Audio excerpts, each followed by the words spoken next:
as a woman living with a disability, or any person with this level of disability, one of the things that we struggle with, I call it my thermostat, is that we don't sweat.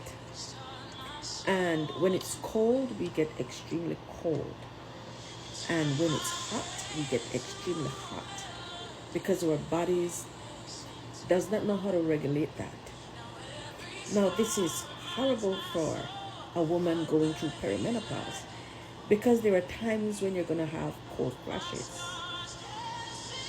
If you're blessed enough, you would skip right over that. I didn't. So one night I started feeling cold, but it was hot. And I was like, this is interesting. But I kept getting colder and colder and colder. It got to the point where my teeth were chattering. And when I would go to explain to my sister or my daughter, they could not understand me because my words were so jumbled, because I was shaking like a leaf. Then I would wrap myself in a blanket, wrap myself in sweater, put on the portable heater that I have, and then I would start getting extremely hot, to the point that when we took my temperature, it was at 104. So then I would have to take off all that so that my body can cool down, because 104 temperature, that's not safe. Take off all that, and then I would start chattering and feeling cold again. And our cold is, I'll try my best to explain it. You get like what we call goose pimples.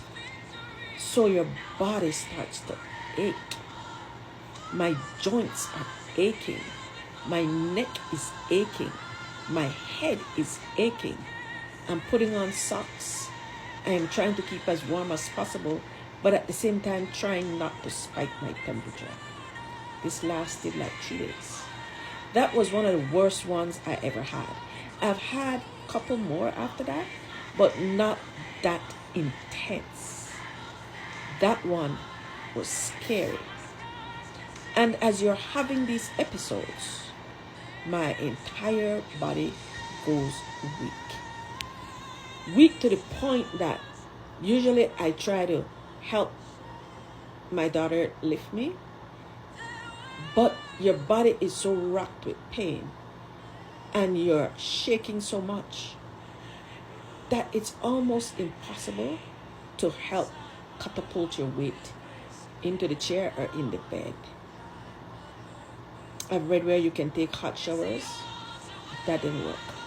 The only thing that worked was to try to keep warm and keep monitoring my temperature. And when I'm overheating, I let my body cool down, and then we redo the cycle all over again. Thank God that it doesn't happen quite often.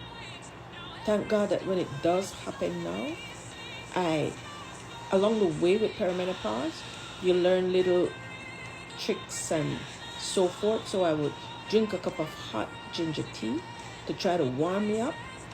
And I would try to not think about it, honestly, because the mind is so powerful.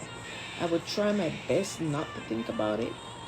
And I would just try to, as much as possible, to not let my body go into one of those bad episodes as it did before.